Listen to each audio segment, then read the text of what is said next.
to believe that we could somehow settle global conflicts through protracted negotiation and diplomacy when we know it's never been done, it probably will never be done, and we do so without any evidence because we believe in the triumph of peace. That is Jewish messianism. The Jews were the first to speak of great men not slaughtering each other with swords, but beating their swords into plowshares. This goes back 2,500 years. So when we take religion, we say it's always about violence. Religion is always about saying that you're not saved. That wasn't the Hebrew prophets. They weren't perfect. And Christopher will be able to bring many examples where the Bible commanded things that are, to me as a man of faith, utterly inexplicable. And it's very painful to try to understand these things. And we've addressed these in other debates, or I've tried my best to address them. But to say that atheism is a panacea for all of this, and it's perfect, come on. It's a different debate, I don't want to go into it. But we all know that secular atheistic utopias killed more people in the 20th century than all the world's religions combined. Okay, Mao killed 30 million, Mao killed probably 40 to 50 million, Stalin about 30 million, Hitler 12 million, Pol Pot 3.5 million. 46 million. Excuse me, I could go on. Now Christopher says in his book, yes, but it wasn't done in the name of atheism. That doesn't make a difference, because Hitler sort of thought that he could say who should live and who should die, quite literally. They would sit there with a finger and they would point. And a religious person would say that should be reserved to God. Are there those who abuse religion? Of course! What I've learned from my debates with Christopher is this. Believe it or not, and I will say something that I know is on the record, and I am not a Jewish secularist. I am a profoundly and proudly Orthodox Jew who prays 3 times a day, eats kosher food, will fast on Yom Kippur. But I will not embrace, nor will I preach, a false idea of religion that has done so much harm to religion. I state here emphatically, without any fear of refutation, that my Islamic brothers and sisters serve the one true God, and they are my brothers. That my Christian brothers and sisters serve the one true God, and they are my brothers. That Christopher Hitchens, who doesn't believe in any God, works for humanity, points out hypocrisy on the part of those who deserve to hear it. Religion needs strong critics, and he serves the cause of humanity, which for me is sort of the same thing, because I think God loves his children more than he cares about himself. And the very first rule of the Bible, Leviticus 19, is to love your fellow man as yourself. What does Maimonides say about the afterlife? He says that there will be a resurrection, and then everyone will die. Interestingly, he's the only one that says it among the Jewish sages, and we will live in all eternity after the Messiah comes in a disembodied state in heaven. Nachmanides disagrees with him, Christopher. He says that when you die, yes, there is an abode of souls, because there is a soul, but Nachmanides says, Rabbi Moses ben Nachman, that although there's abode where the eternity of the soul experiences the bliss of being in the divine presence, ultimately those souls will be, as you said, resurrected in bodies, because it is only this world that matters. It is the justice, the righteousness, and good deeds in this world that matters. You don't have to accept that. If you're a person of faith, you're going to believe it as an article of faith. Einstein didn't like that chaos. Einstein wanted what Christopher wants, this world which seems to be ordered purely by reason. But it turns out that Einstein embarrassed himself in the last decades of his life because he rejected the truth of quantum physics. He searched for a unified field theory, really began to undermine his scientific credentials, never really contributed to science after the age of 25, because he couldn't accept that the world was chaos, complete and utter chaos, that it couldn't even be measured, that it wasn't even subject to the rules of mathematics. I try to bring reason to the world, but I am humble enough to admit when I don't know, or when things transcend knowledge. Never once in my debates with Christopher Hitchens have I ever said, this is so because the Bible says so, or this is so because I believe it. When we debated God, whether I did a good job or a bad job, my argument was that based on my limited understanding and having reviewed as much of the scientific literature that I can, because I absolutely believe in science, it does not seem to me that mathematically there is a strong probability that life could have evolved of its own accord. And I've looked at the math, and I still retain that attention. I've looked at the anthropic principle, so many other things that seem to show that the world has a unique precision that would defy an accident. When I debated Christopher on whether we need God to be good, I believe that unless you have some divine authority that says it's always wrong to murder, human beings will always find a reason to murder, including religious people who will use whatever they find in religion to justify their own reasons for murder. But I'm not going to murder. I disagree with Christopher's opinion about settlers being the cause of Middle Eastern conflict. I believe in the Middle East, it's my opinion, that right now it's Hamas and Hezbollah. funded by Iran. And I know many settlers, but let me tell you, many settlers, and the vast majority of settlers that I know are people who just want to live in peace. And yes, they believe not just in the divine nature of the land, although there are those who absolutely believe in that, but mostly they believe that they've tried peace, it hasn't worked, so now Israel has to hunker down and just control strategic points. Many of them are there for that reason. Many of them are secular, by the way. But let me just tell you, when Baruch Goldstein killed 29 Arabs on Purim Day, the happiest, most celebratory day of the Jewish calendar, my house was firebombed that night. It was a Spanish au pair that saved my children's lives. I said that day that Baruch Goldstein, some Jews, a tiny minority, excused what he did. They said, the guy snapped. He was treating so many of his friends who were stabbed to death. You can't blame him. He used to treat Arabs too, and he did. But he snapped. And the others said, no, he actually had intelligence that the Arabs of Hebron were going to attack the settlements, so he preempted their murder by striking a blow, the doctrine of preemption. I got up in front of national TV after my house was firebombed and I said, Baruch Goldstein, I'll say it right now, although it'll disappoint some Jews, and I've been criticized for it heavily, strongly. Baruch Goldstein is a cold-blooded killer, an abomination to Judaism. There is never an excuse to kill someone who is innocent, ever. The only excuse to kill is in self-defense, period. If someone wants to take your life. These were 29 innocent people who just wanted to pray. I say that on what? Based on the religious authority of God saying do not kill. And when my Palestinian brothers and sisters turn to me and say, but come on, Shmuley, we have to do suicide bombings because we don't have helicopter gunships. We have to strike back because there's all these Israeli checkpoints. Okay, I hear you. But let me just tell you, your religion also says do not murder. Ever. Even when you have checkpoints. The Jews were subjected to, let me use the classic British understatement, the Jews had a rough time in Nazi Germany. But they never blew up nurseries. They didn't resort to blowing up buses. They never used that as an excuse to punish innocent children. And I say that to my Arab brothers and sisters, based on the religious authority that you cannot kill. Religion does have an application, but I got to tell you, so does atheism. I wrote an article about Christopher's illness. I told the story of Rabbi Zusha of Anapoli that he told his students, one of the greatest Hasidic masters, he said, atheism is necessary for faith.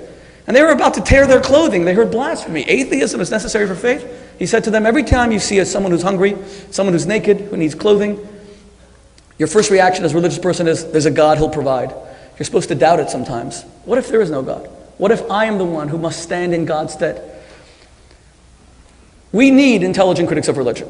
My whole problem with Christopher Hitchens has simply been this, that he finds no redeeming qualities of religion at all. You can criticize the Catholic Church. What happened to the pedophile scandals are disgusting, abominable. But are you going to criticize an organization that runs the largest network of orphanages, hospitals, and schools in the entire world? Are you going to say it's all bad? You can criticize religion. Are you going to say it didn't inspire Martin Luther King's message of racial harmony? He never had any title except reverend throughout his entire life, period. Every speech he gave was quoting from the Hebrew prophets who spoke of a time when human beings would live together as one people with one tongue, sharing one hope. That wasn't an atheistic vision. That came 2,500 years ago, as I said, from the Hebrew prophets. So my issue with Christopher is not that he has very legitimate criticisms of religion that I myself would articulate. Because I don't believe in perfection. I believe in struggle. I said it before. It's why Eden and paradise have no appeal to me.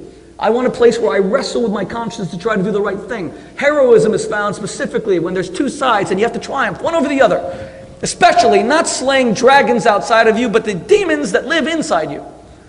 But to say it's all bad is like coming along and saying that all atheists are terrible and they only poison. And that was said by religion for thousands of years, that kind of religious hypocrisy. So no, I am not a secularist at all. And yes, I absolutely affirm a belief, and I have no evidence, and I say it openly because I'm not a liar. There's no evidence. Even Dinesh D'Souza's argument, which is interesting, he said it in our debate in Puebla, that physicists now admit that 95% of the universe is dark matter. We don't even know what it is. Maybe that's heaven. Well, maybe it is, but that's still not evidence.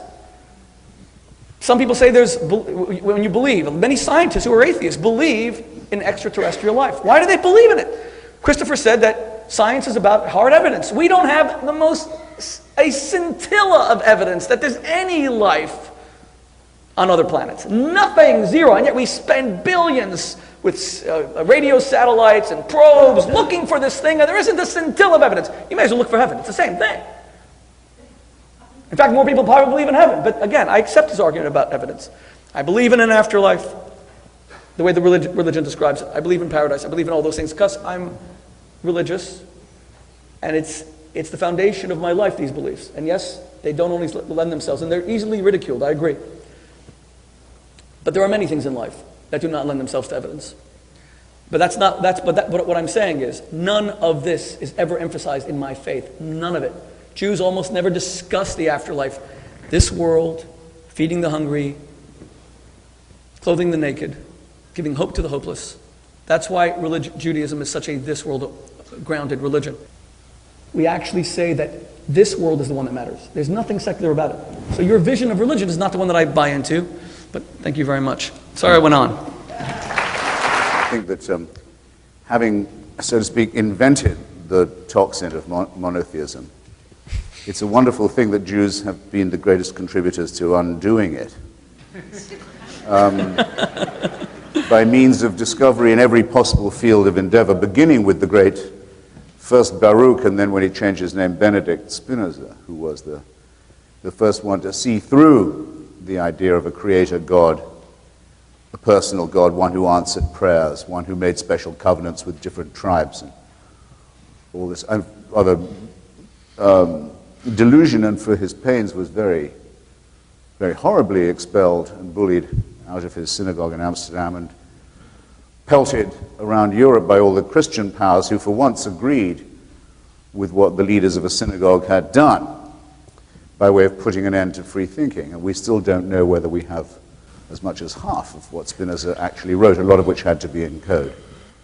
But from that great tradition, which picks up from that of Lucretius and Epicurus and Galileo, to move on to Marx, Freud, Einstein, and others, is to have, yes, done a tremendous work of the mind against superstition. And yes, it's true, and I'll concede this to you, of the three monotheisms, Judaism makes the least up of the afterlife.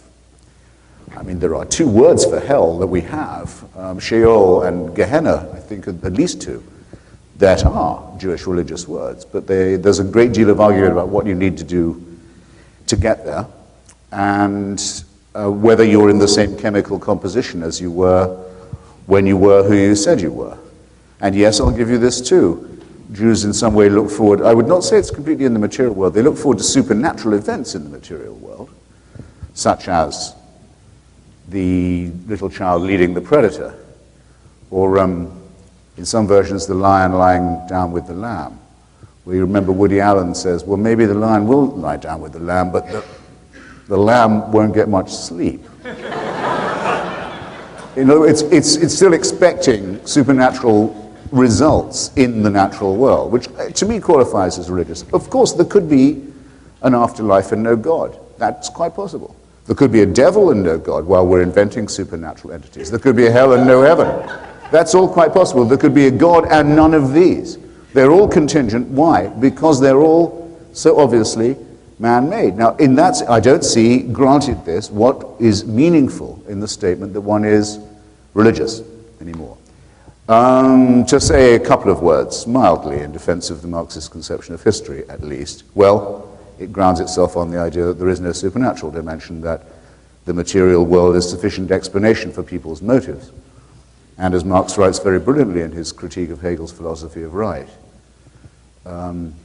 religion is the sigh of the oppressed creature, the spirit of the spiritless situation, the heart of the heartless world. And criticism of it has, as he says, plucked the flowers from the chain, not in order that we shall wear the chain without consolation, but in order that we may break the chain and cull the living flower. And yes, to that extent, I'm willing to defend that conception of history and philosophy. Now, this doesn't mean materialism sounds bleak, or may be made to sound bleak and arid and reductionist. It doesn't mean there's no room in our conception for the numinous or the transcendent, if you wish, or the ecstatic, for what's experienced in music, love, landscape, solidarity, other, I think, human and natural phenomena. If I'm asked